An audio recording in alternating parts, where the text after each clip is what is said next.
You ask Tiger to solve. This deals with linear equations with one unknown. The final result is p=7. Let's solve it step by step. Simplify the expression. Expand the parentheses. Simplify the arithmetic. Group like terms. Combine like terms. Swap sides.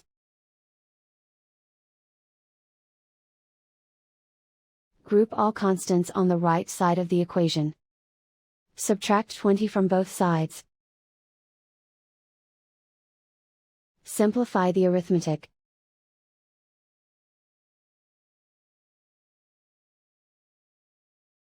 Isolate the p.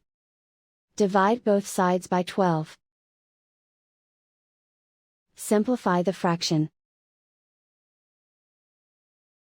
Find the greatest common factor of the numerator and denominator.